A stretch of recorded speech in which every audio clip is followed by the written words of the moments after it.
Hi all അസ്സലാമു അലൈക്കും. Welcome back to my YouTube channel. അപ്പം ഇന്നത്തെ വീഡിയോയിൽ ഒരു റെസിപ്പി ആയിട്ടാണ് ഞാൻ വന്നിട്ടുള്ളത്. ഒരു മഷ്റൂം കറി, വൈറ്റ് സോസൊക്കെ വെച്ചിട്ട് മസാലയൊക്കെ വെച്ചിട്ടുള്ള നല്ലൊരു അടിപൊളി കറിയാണ് കേട്ടോ. അപ്പം ഇത് ചപ്പാത്തിൻ്റെ കൂടെ എല്ലാം നല്ലൊരു കോമ്പിനേഷനാണ്. മഷ്റൂം കറി ഇതുപോലെ ആരും ഇതുവരെ ട്രൈ ചെയ്തിട്ടില്ലെങ്കിൽ എന്തായാലും ഒന്ന് ട്രൈ ചെയ്ത് നോക്കണേ. കുട്ടികൾക്കും വലിയവർക്കും ഒക്കെ ഇഷ്ടപ്പെടുന്ന നല്ലൊരു റെസിപ്പിയാണ്. അപ്പം വീഡിയോ ഇഷ്ടപ്പെട്ടിട്ടുണ്ടെങ്കിൽ ലൈക്ക് ചെയ്യുക, സബ്സ്ക്രൈബ് ചെയ്ത് സപ്പോർട്ട് ചെയ്യുക. ഫ്രണ്ട്സിനും ഫാമിലിക്കും ഒക്കെ ഒന്ന് ഷെയർ ചെയ്ത് കൊടുക്കുക. അപ്പം ഞാൻ ഇതിന് വേണ്ടിയിട്ട് എടുത്തിട്ടുള്ള വെജിറ്റബിൾസ് എന്ന് വെച്ചിട്ടുണ്ടെങ്കിൽ ഒരു തക്കാളി, 2 സവാള, 2 പച്ചമുളകാണ് കേട്ടോ. അപ്പം അധികം സ്പൈസിയൊക്കെ ആഗ്രഹിക്കുന്നവരാണെങ്കിൽ 2 പച്ചമുളക് തന്നെ എടുക്കുക, അല്ലെങ്കിൽ കുറവാന്ന് കൂട്ടുന്നവരാണെങ്കിൽ കുറക്കുക. അപ്പം എന്താ മഷ്റൂം ഒന്ന് ക്ലീൻ ചെയ്തെടുക്കണം. അപ്പം ഇത് വീട്ടിൽ തന്നെ ഉണ്ടാക്കുന്ന മഷ്റൂം വന്നിട്ട്, അപ്പം ഒരമ്മച്ചി വീട്ടിൽ തന്നെ ഉണ്ടാക്കിയിട്ട് ഇങ്ങനെ വിറ്റുകൊണ്ടൊക്കെ വരും. അപ്പം അങ്ങനെ മേടിക്കലാണ്. അപ്പം ഇന്ന് ഒരു സ്പെഷ്യലായിട്ടൊക്കെ ഉണ്ടാക്കാമെന്ന് വിചാരിച്ചു. അപ്പോൾ ഇതിൻ്റെ ക്ലീനിങ്ങും കാര്യങ്ങളൊന്നും ഞാനിതിൽ ഇൻക്ലൂഡ് ചെയ്യുന്നില്ല കേട്ടോ.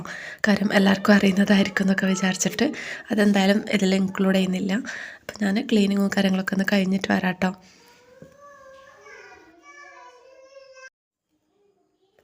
മഷ്റൂം എന്ന് വെച്ചിട്ടുണ്ടെങ്കിൽ കൂനാണ് കേട്ടോ. കൂന്, കുമിള്, അങ്ങനെ എന്തൊക്കെ പേരിലൊക്കെ പറയൂലേ, അപ്പം അതാണ്. അപ്പം ഞാനത് ക്ലീനിങ്ങും കാര്യങ്ങളൊക്കെ ഒന്ന് കഴിഞ്ഞതിന് ശേഷം കുറച്ച് ഉപ്പും മഞ്ഞൾപ്പൊടിയും ഇട്ടിട്ട് ഒന്ന് ചെറുതായിട്ടൊന്ന് മിക്സ് ആക്കിയിട്ട് വെച്ചിട്ടുണ്ട്, മാറ്റി വെച്ചിട്ടുണ്ട്. അങ്ങനെ ചെയ്യേണ്ട ആവശ്യം ഇതിനില്ല എന്നാണ് പറയുന്നത്.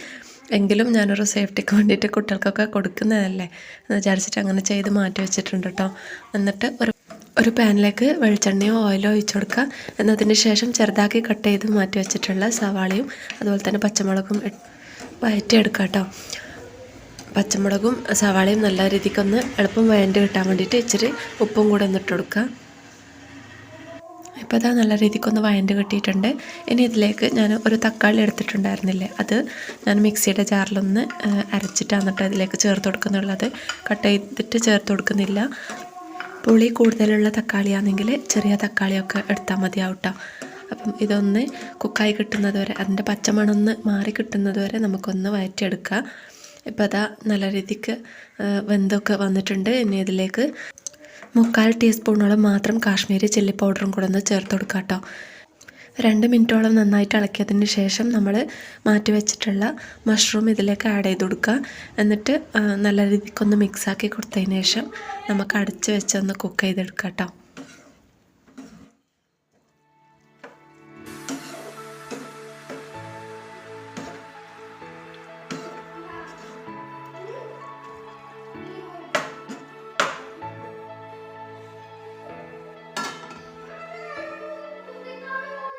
ഇനി നമുക്ക് ഇതൊന്ന് കുക്കായി വരുന്ന ഒരു സമയം കൊണ്ട് വേറൊരു പാത്രത്തിലേക്ക് ഒരു പീസ് ബട്ടർ ഇട്ട് കൊടുക്കുക.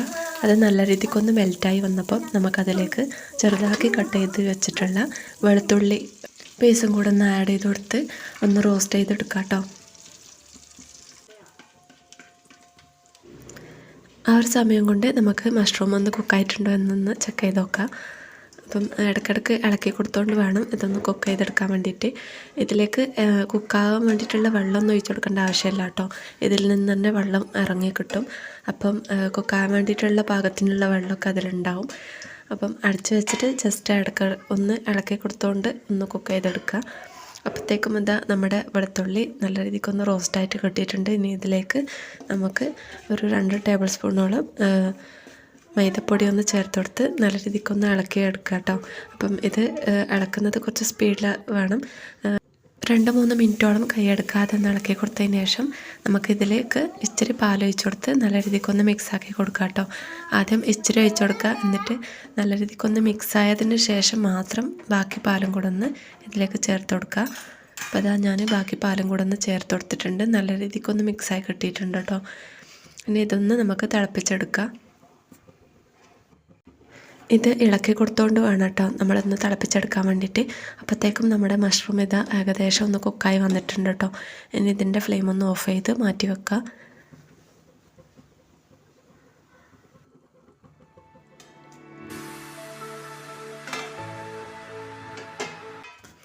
നമ്മുടെ വൈറ്റ് സോസ് ഇവിടെ തിളച്ച് വരുന്നുണ്ട് കേട്ടോ.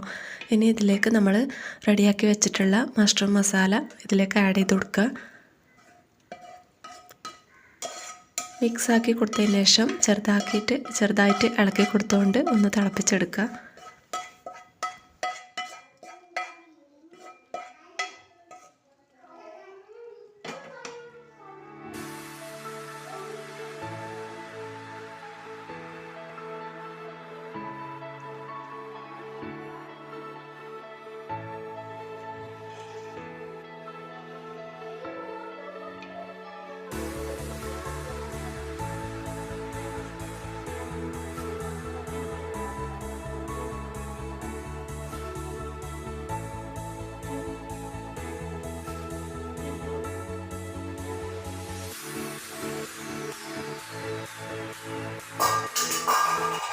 ഉപ്പൊന്ന് ചെക്ക് ചെയ്ത് കൊടുത്തതിന് ശേഷം ഉപ്പ് കുറവാണെങ്കിൽ ആഡ് ചെയ്ത് കൊടുക്കാം കേട്ടോ.